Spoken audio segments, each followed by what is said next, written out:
Ladies and gentlemen, welcome back to the Roll the Vote 2015 here at Wayne State University. Oh, we're casual here this afternoon. You guys, you caught us munching and just talking.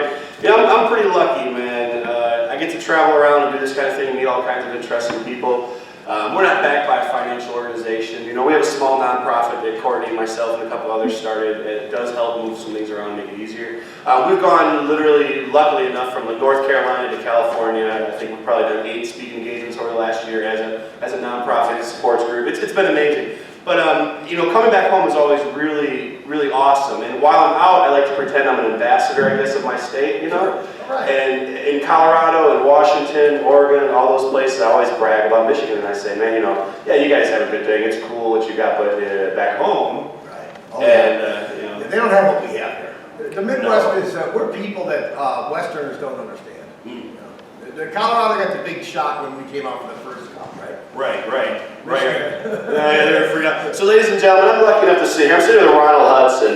He is the founding gentleman who made Mr. Magoo's products here in Michigan. And I don't want to say too much about this guy, I'd rather he sort of introduce himself. I think I found someone possibly as verbose as I am, and I think that's a good thing for this situation. Right? So, I think I did. So ladies and gentlemen, Mr. Ronald Hudson, thank you very much. Hey, thanks so much, Steve. Appreciate the announcement. You know, like you, I'm a veteran. I was a Force Recon Marine radio operator. Got hurt in the line of duty. And like the other gentlemen up here, have had those kind of struggles, insanity through the years. Prison terms, violent behavior, all that stuff that comes along with being lost when you come home. And I know for a long, long time, I fought with the people at the VA about what was wrong with me. And in 2007, I woke up paralyzed from the nipples down. Strangest thing. I was an athlete before that. I worked hard as a construction worker at a construction company, and just shocked the heck out of me. I mean, it was really strange in that I had no reason to be like that. So I went to VA, like all of us do. They did a little MRI quick, found out I had a very small closure on my spine. They did a surgery the next day. And when I woke up the next morning, my surgeon came in and asked me where I had served. And I told him that I was a peacetime Marine. And you know, I had a couple of activations. I was in Lebanon in '76. And I remembered the cruise very fondly. You know, like a lot of us, you know, 7 months or 8 months away. It's like a vacation almost, kind of, you know. And I remembered it well. And I remember him saying to me, well, we found a couple of odd things inside you. First of all, we found a bullet path that we can't identify. I could identify it either. But within weeks after the surgery, my wife, I think, explains it much better than I do. I started having what many of us understand now as total recall. I started waking up in pools of sweat. And when I mean a pool of sweat, I mean your entire body image left on the sheet. You know, like, I mean, it was the strangest thing. I'd never experienced it my entire life. I started having paranoia and fear, and I was born without a fear complex, psychologically. So I was starting to have situations mentally and physically that I just was not capable of understanding. And for the first time ever, I went to a psychiatrist at the VA, and he was a wonderful gentleman, understood a lot about me, but then sent me to a young lady that was very instrumental in PTSD, a young lady named Donna Bailey. She's in, God bless her, she finally got herself out to Denver where she belongs. And I found out through a lot of old cognitive therapy that you younger gentlemen have so greatly brought to the forefront, because without you young guys, no, I'll explain something really quick about these younger guys. They are tougher than nails. What my boys and like yourself, Steve, what you have done for us older guys is you have given us the ability to stand up again. Because we kind of cowered. I'm not going to lie, Vietnam veterans, even though we had a big voice, we didn't do a lot of talking. It took a long time, like this gentleman will tell you, 1980, 1981. My goodness, right? Before we even start talking about it. But my boys, your generation, my sons are tough as nails. Like, they're not afraid to pick up the phone, call the senator. They're calling their congressman. My son Ronnie knows the two of them in Florida where he lives. Right. They understand that the fight that we have is instrumental in the next generation, and they also understand, and so do you, that we're losing 22 or 23 young men and women every day. And that's and do that by 10 years so far, right? Those numbers are freaking scary. And on top of it, we're gonna lose, my fear is, we're gonna lose a whole generation of some of the most brave and daring young men and women in the history of our country. Really. These men and women knew they were going to war. World War II, sure, come on, it was a world war. Right. You enlisted, you knew darn well you were going to go, and you were proud of going, right? We're fighting for our country. But these young men and women knew they were going to go to either Iraq or Afghanistan, very possibly for 6 months, 8 months, a year, right? And they all signed up anyway. Wow! Right. Wow! Right, man. And now they're going to kill themselves, right? Right. It's not fair. Man, Rob, I can't tell you what an honor it is to sit up here and be called young. Yeah. Well, I'm going to be 60 this year, so young is a good thing. My friend Keith over here said the same thing earlier, and it about shocked me. And I was, oh, thank you, it's a compliment and a half. It is. You're right about the differences in the veteran generation as well. We brought you here today to talk about some business stuff, though, Mr. McGoon. Love to. Man, my friend Ron here, he is a vet, and I'm very proud to call him my friend. He's also a Michigan business owner, like my friend Willie over here. Come over, have a seat, man. There you go.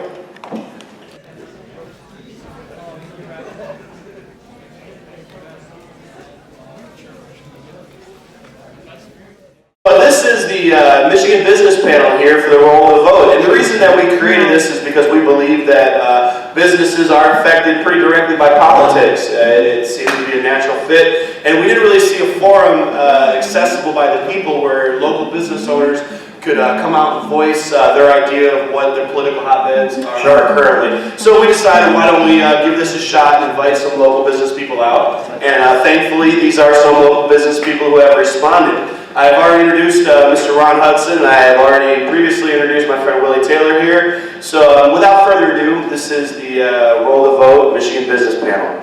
So tell us a little bit about your business. What do you do? I make, hey, there we go! Come on down. You're the best contestant on The Price is Right. I'm so sorry. Oh, we're doing great. It's okay. Come on down. Plenty of room. Got a spot right here for you. I was talking politics. Hey, that's a good place for her, right?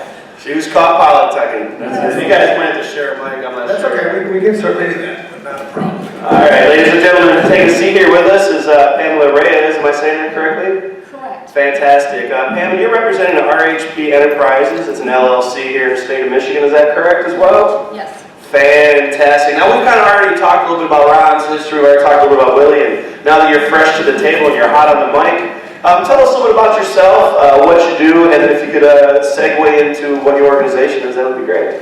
Okay, well, my name is Pamela Reyes, and I am here representing RHP Enterprises. Now, we do, we're a staffing company, a service company, and we started out in 2006, and we started out doing government contracts for the federal government, and we have since and it was all staffing, service, finance, administrative staffing, those type of contracts. And when the sequester happened with the federal government and the shutdown happened, which we all remember, we decided that we needed to check into the private sector and see where we could go with that, because all of our eggs were in one basket. And so we have since started staffing in Southeast Michigan. We do staffing, mostly skilled trades, you know, which is service-oriented, because Flint, which is where we're close to, and Detroit, and all of this is automotive, and automotive is a big supplier. So we still do both. We still do federal contracting, state contracting, and now we're in the private sector. Fantastic. It's right here in Michigan, huh? Yes, it is. And there we go, there we go. So I just want to jump in a little bit. You know, we're kind of crunched on time, and this is a Saturday afternoon. Of course, my thank yous very much to all of you. None of us are doing this, just so you guys all know who are listening, none of us are doing this because we're being paid. This is not a paid service. There's not a large corporate... Oh, Courtney. I'm sorry. So, you know, we will fulfill any contract we have, Ron. You can meet the secretary later. So we're here today here at Wayne State University at a beautiful Detroit, and we are doing a Roll the Vote series, which is basically we're bringing these topics, these events to a different city all throughout the state of Michigan once a month, which is about all we can really extend ourselves to do. And we're going to continue this drive until election cycle 2016, and we are going to be bringing on more petition-type platforms throughout the next couple months as they develop, because that is happening. There are a lot of petition drives starting to come out. So as this Roll the Vote starts to gain steam and roll steam, we're going to go in that direction. So you see a lot more of that.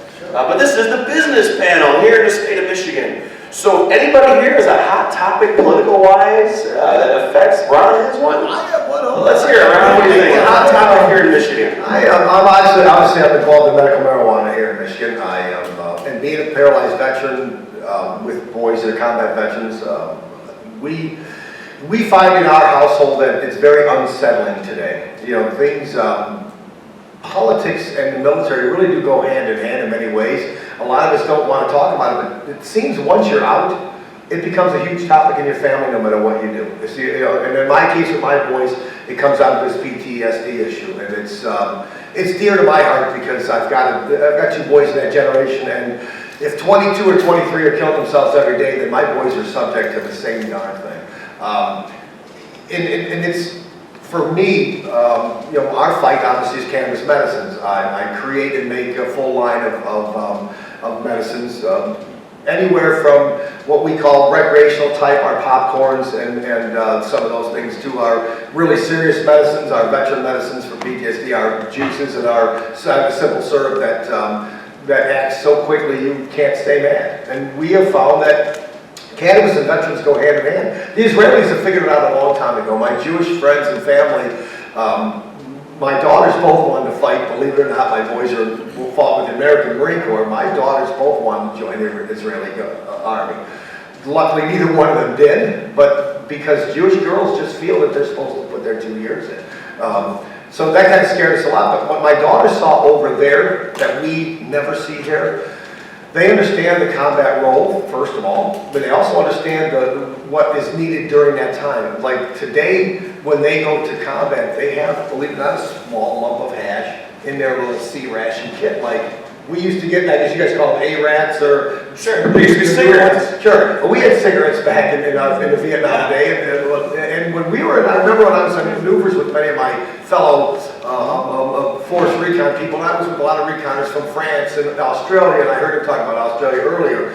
We've trained with them a lot. They all had, the French had wine in their little C-rats, believe it or not. All of them had some kind of an item to give them some kind of comfort, I guess, maybe, so to speak, after everything was done. And we find that the Israelis, they have embraced cannabis in a way that no one else has, through research and through science and actually using it with the veterans. Fantastic. So I would imagine that marijuana is a political hotbed this year in the state of Michigan. I've seen several petitions floating around. Is that true? Yes, sure is. We've got the MI legalization, which most of us are backing. Okay. It's for full legalization, recreational, which I'm not sure if I agree with 100% or not. I think everyone has met someone that's abused marijuana like any other drug. So I guess I can't throw it out there as the cure-all and the fix-all. But for veterans that have conditions like I do, men that have been in prison for violence and have been through situations that they have no idea why they're feeling the way they are, there's nothing like it. It has an effect that, I'll give you one quick, I was in a meeting yesterday in Illinois with 5 or 6 other men. I had a few other veterans friends with me. There were, I think, 8 of us in the room. 7 of the 8 of us were medicating patients. And card holders with medicine that use medicine throughout the day. One gentleman and one gentleman only was the only gentleman. Now this is a pretty high stress meeting. We're trying to sell companies and buy companies. We're in a $50 million facility. My company's obviously in that realm, 25 or 50 million. We're trying to sell today. We're going national. What bothered us though was the fact that the only gentleman in the room that had a hot head and was insane was the guy that didn't medicate. He was sweating like a pig. He couldn't put sentences together. He was just a mess. And I kept saying to him, wouldn't you like a little piece of chocolate? But I guess, all joking aside, my point is that he was stressed beyond imaginable. And the rest of us were, though we're all very successful and very serious businessmen, we also understand that medication though most government officials won't agree with us, we all understand that the use of that drug is extremely beneficial to us veterans. If it can keep a guy like me out of violent situations, then I think that there isn't anything that it can't at least curb for a while. Absolutely, absolutely. Now, Pam, on the same note, are there any current political situations or hotbeds that you're dealing with or wrestling with that deal primarily with your business you'd like to discuss?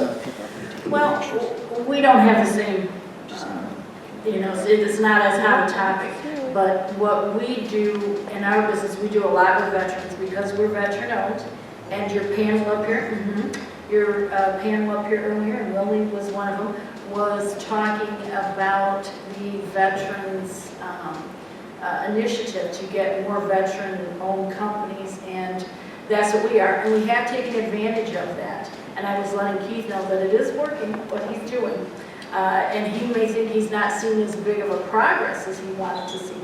But our company is veteran-owned. We're small business. We're SBA certified as a small business, AA certified, so we do get some social, economical advantages. The owner of RHP is a minority, so we have that. He's a minority veteran, correct. And so we do try and hire a lot of veterans, and we look to hire people if it were easier, and I don't know if it's as much of a hot topic, but people who are coming out of incarceration and need to be adapted. We look to do that also. And, we have sought to get funding, granting from the government, whether it's from the state or from federal, and they make it so difficult. You basically have to stand on your hands, walk across the stage, and even that wouldn't be enough. They do not make it easy to help the type of people that need to be helped. Veterans coming out, we have so many veterans that apply to us. We go to all the job fairs, and we have ones who have just done their 4 years, some that are retiring, and they all need assistance in acclimating to civilian life, to the private sector. Absolutely. Now, for everyone out there watching this, Pam, could you please tell us a little bit about exactly the name of your organization, how someone can get in touch with you, Yes. and what they can do? Thank you. RHP, if you Google us and put RHP Fenton, Michigan, that's where we're from. You can also, I will give you the number, call our office, 810-354-8447. And any veteran, anybody looking for anything, now we don't know that we can place you right away. We have some that we can, but we will, if we can't, we try and direct you into the right spot. We try and get someone to training programs. We were at the Lansing Veterans Expo, and I talked to, here's a plug for them, CVS Pharmacy, on how they're training the veterans. They actually put classes together. We're going to start partnering with them. So if we can't find something for you, we will direct you in the right spot. Our hearts are with veterans because we're a veteran-owned company. Fantastic. Ladies and gentlemen, this is Roll the Vote, Wayne State University, September 19, 2015. We've been listening to Ron and Pam, both small business owners here in the state of Michigan, both veterans, is that correct? My husband, yes. And your husband is fantastic. Coming up soon here, we're going to talk to Willie Taylor and continue the Michigan Veterans, the Michigan Business Panel. Boy, it's Saturday, I'll tell you. Stay tuned, we'll be right back. Thank you.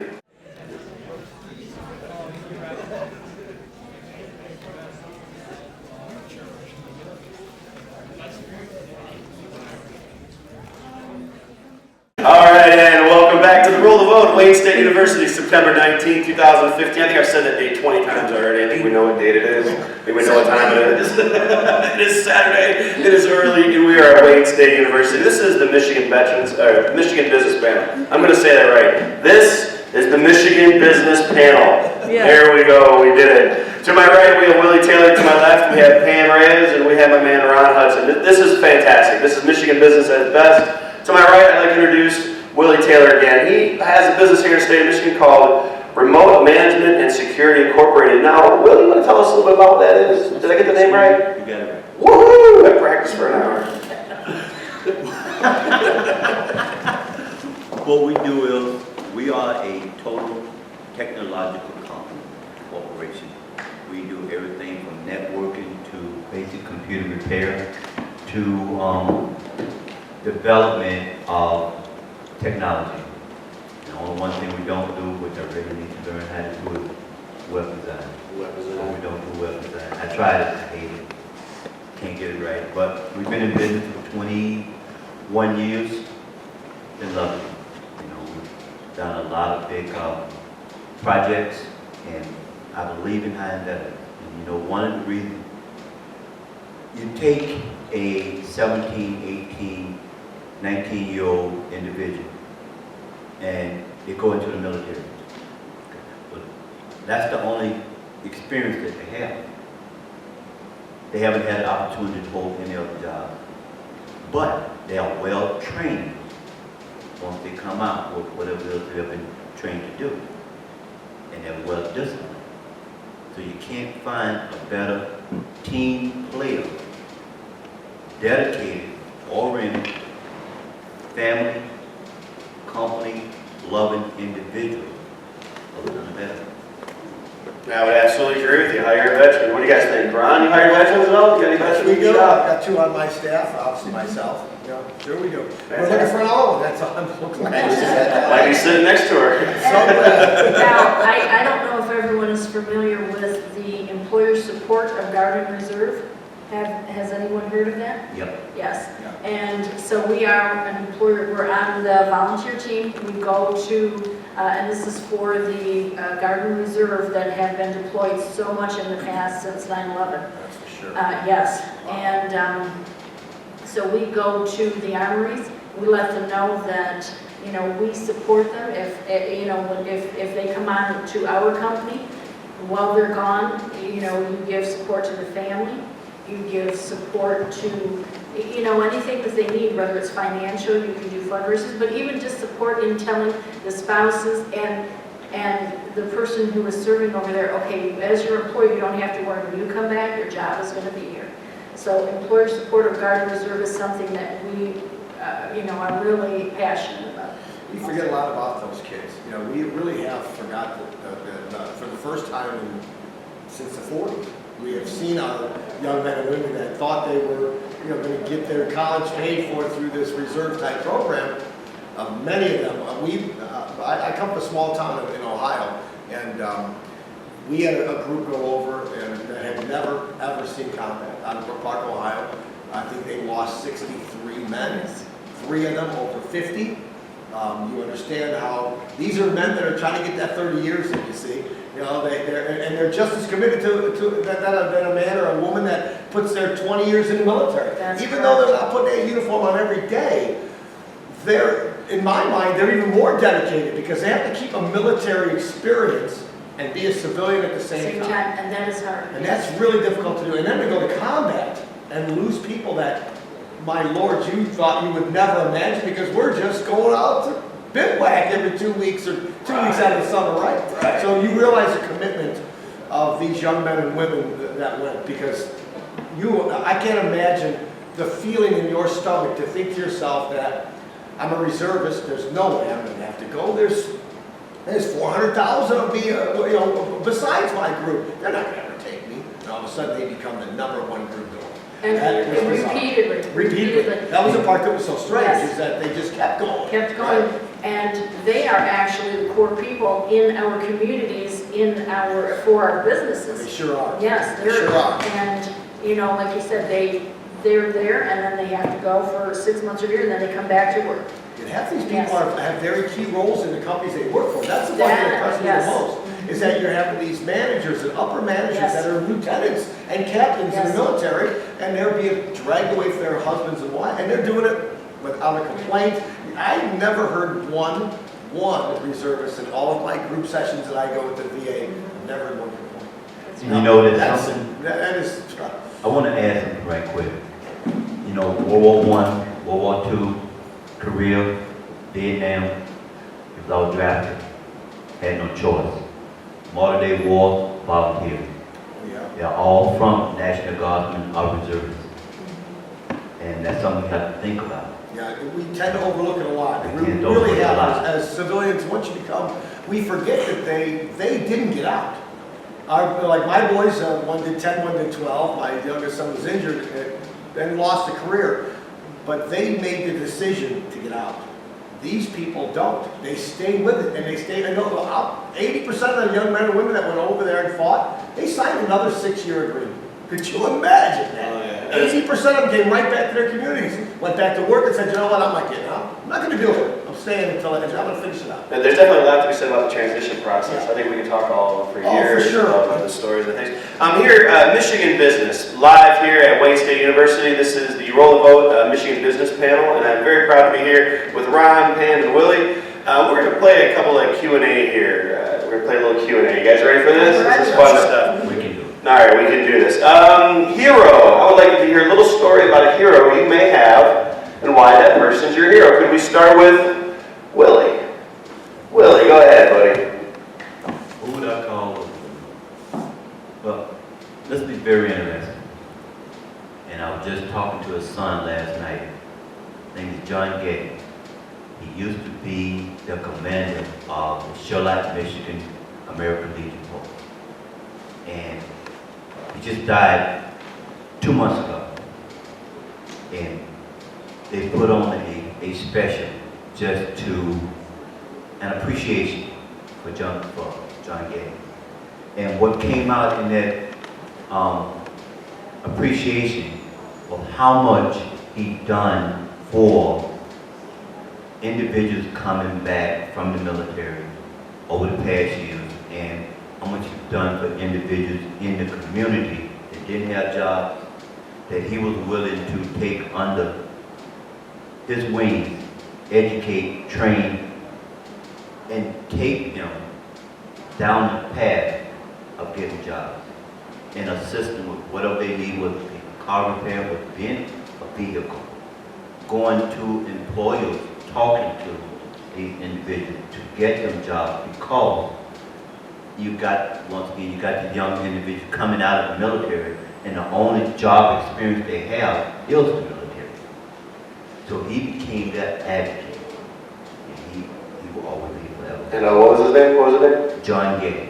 John Gay. There you go. From Willie Taylor. That's one hero. Was that he's from Michigan, or where's he originally from? He's from Michigan. There you go. Michigan born here. Charlotte, Michigan. Yep. All right. And another funny story. He was part of the 48, and what most people don't know what 48 is, during World War I, in a boxcar, you could either put 40 soldiers or 8 mules. So, traveling over the country, I went to quite a few other American Legion folks that knew who he was. No doubt, no doubt. Right on. All right, Pam, if you don't mind, would you like to answer that question? Right, and there's so many people that I could choose. But I'm going to say my mother for one reason. She is not here with us. She's passed. But the reason is because she was a strong business person from the time I knew her, and that was not easy, in the 50s. And she was the first woman Toastmaster in the state of Michigan. She was a purchaser and buyer for a steel company when women did not hold them positions. And so she taught me to be strong and confident. It doesn't matter what you want to do, and if you want to be in business, just make sure that you're confident in what you're doing, and don't let anyone tell you that you can't do anything. Without that, I probably wouldn't have the courage to be sitting here talking to you. Oh, I love that. That's a good story. There you go. Ron. And you took my mom. I always do say my mom. I come from 6 kids. My mom was a single parent at 61, so I don't have to tell you what happened. My mom was lost 4 of us in '54 to adoption agencies because there was no welfare and that. But I'm not going to use my mom because I grew up with a real hero. My dad was a World War II veteran. They had 2 brothers go. My dad lost a brother a half mile away from him, Medal of Honor winner, that he didn't even know he was there. His brother was much younger, but had gotten to age. And instead of telling his older brothers that he was coming, he just enlisted. And sadly, during the Battle of Bulge, he, like a lot of heroes, made a decision that probably wouldn't make if you weren't in combat, but he took it upon himself to take out a couple pillboxes and and in the end, sadly lost his own life doing it. So I grew up with that metal hanging in my bedroom. I never put it on. My dad used to do it all the time. Oh, come on, buddy. Let's take a picture. I couldn't do it. And there was something about me from even as a little boy that I understood the severity of the loss that it took to get that pretty blue metal. And so for me, the military was an obvious choice. There was no way I couldn't go. And my boys, I think, felt that same sense. So for me, it was really easy. My Uncle Andy was a real hero in every form. So it isn't hard for me when I think about who it is. Yeah. There you go, ladies and gentlemen. I'm with Pam here too. There's so many heroes that have inspired me, that keep me motivated. Right here in the state of Michigan, I've found many heroes throughout my life that have kept me motivated and kept me doing things. Preston Tucker, he was an automobile engineer here from the state of Michigan, one of my heroes, definitely. Of course, I can go on and on about my military heroes, my family heroes, and you guys are all right. Let's talk a little bit about motivation in Michigan. We could all go all over the world and open up a business. I mean, come on, we're all intelligent human beings. You can go to California where it's warmer, down to Florida. We have options. So we're going to talk a little bit about why the state of Michigan do business, but the thing is we're going to keep it really short. So 30 seconds or less. What I'd like to do is hear a reason to not do business in the state of Michigan. Willie. I can't think of a reason not to do that. That's a safe answer, buddy. Now, this is a roll the vote, so of course there's probably some political reasons perhaps that business owners go through. Maybe there's some heavy taxation in the state that I'm not aware of. But is there a negative side to conducting business here in the state of Michigan? Anybody want to raise a hand? Got one? I will say that what we have found, and this is probably just towards our business, is they, and everyone remembers, I'm sure it wasn't that long ago, when Governor Schneider said, we are cutting out skilled trades, we don't need skilled trades. It is not going to be the way of future for Michigan. It's going to be all technology, professional, and look what has happened. They're scrambling, and we don't have enough skilled trades positions to fill the people our clients who come to us. And now they're scrambling. Governor Schneider, he knows he made a mistake. Everyone knows what's happened. Yes. That's the whole right to work sort of thing. I've heard a lot about that. Yes. You do need skilled trades to make a nation move. That's a fact. Yeah. Huge. Yeah. Yes. And sadly, we have farmed those skilled trades away. Yes. We really have. And like you said, I talk to people all the time. I do business in Michigan because I came here for a specific reason, obviously. I came from medical marijuana. And I don't know if there's a really, other than maybe in my industry, other than possibly the fight for real estate or the fight for places to put our companies, that probably is my biggest challenge.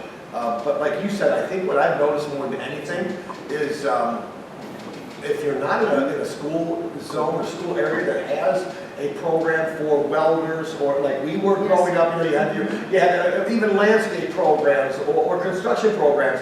If you don't have them, we farm all our kids out to college. We thought it was the right thing to do, right? Sure. We farm them out to college. They come home after 4 years. That's me. We come home. I'm sorry. We come home after 4 years. It's casual Saturdays here in Wayne State. And you have a skill, a real skill, but we are finding out that welders and thank you. Yes. Those kind of skill trades that we're talking about. That when we were young, everybody could. Like I remember in our garage, everybody had to weld. So sure. I guess in that case, I don't know if there's any bad things about, but I agree with you 100%. There we go. They're lacking in skilled positions. Yes. Yeah. I'm sorry, if you Go think ahead. about it, out of our schools, they have taken out shop classes, metal classes, and even, in my own defense, I loved it, home economics class. Me too. I love I did too. Yes. industrial arts. Yeah. Yes. And I think to reiterate about my part of this with the American marijuana, I know I stuff this down people's throats all the time, but we can fix all of it. A lot of I know it seems silly, but we are an industry that is destined to be in $1 trillion range. We are growing faster than any high-tech industry ever in the history of America. I don't think it's all right, but I believe that if we need to put people back to work, I think why stop an industry that has the ability to be able to do that? Well, I think we're going to segue into the next part of my question pretty well here. So we heard probably one of the negative things about trying to come to Michigan and do work, ladies and gentlemen, is perhaps the lack of skilled trades here, which I think is has definitely been echoed in the political landscape through the last couple of years. And I definitely hope to see a resurgence of that because I know Michigan is a big union state. I mean, Henry Ford, the Teamsters, I'm a Teamster myself in the motion picture industry, and that's a big deal. So I do respect and I do know that we need the skilled trades. Now, we're going to close this out. We're going to do, maybe a minute or so or less. But let's discuss really quick a reason to do business here in the state of Michigan. I know, Ron, I think this is an easy segue into why Michigan for you, buddy? Yeah, for me it was real simple. Medical marijuana is at the forefront here. And as a veteran out of Ohio, I was constantly denied benefits.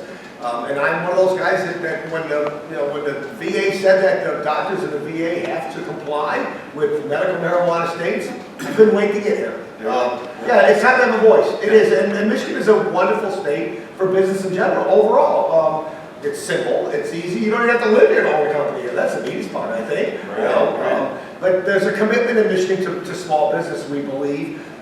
We don't see as strong of a commitment in my industry yet, but we have a lot of organizations that are coming together, and slowly but surely I hope we have a voice and I've talked to you about this before, 3 million veterans alive and right now in this country, we have a huge voice. Did you hear that number, ladies and gentlemen? 3 million veterans in the country right now. That's a huge voice. If we just said something almost, they'd have to hear us, right? It's a big voice for us. That's right, but we use it. Keith was saying earlier, the things that he's dealt with over the last 30 years as being a military, veteran activist is they don't give you this change that you're asking for. The political landscape doesn't just change on its own for the better. People have to be involved. Pam, could you really quick give us a positive note about doing business here in the state of Michigan, please? Yes, what I'm going to say is, and it's almost the other side of the coin as to no skill trades, but being in Michigan, you have the strong automotive. We are now going into the professional, and the technological, but I feel just the strong union, which a lot of people don't like to hear now, but I still feel, no, it's true. It's true. It's true, because we grew up with that strength in our minds and hearts. Exactly, and a lot of people have the wrong impression of the union and what they're doing, and I think a regrouping might be called for, but Michigan is a strong state. It's got good policies. As a small business, we're not taxed to death. We can flourish here, and I think it's just a great place to have a balance of everything that you're looking for. That's fantastic. How about Detroit? You think Detroit's ready for some change, you guys? Real ready. Yeah. It was hard for me to drive through the neighborhoods. I'll tell you, it is. I spent a lot of time in third world countries in what I do, and I was shocked. I can't lie. And I come from a very poor city of Cleveland. I was dirt poor. I'm not kidding. My mother could have wrote books on every ground meat recipe imaginable. We had no idea we were poor, yet we were. But I guess what I'm saying is that what I see today in Michigan is, in Detroit is terrible, but yet I hear a voice in Detroit that is wonderful. It's ugly here. It is. It's ugly.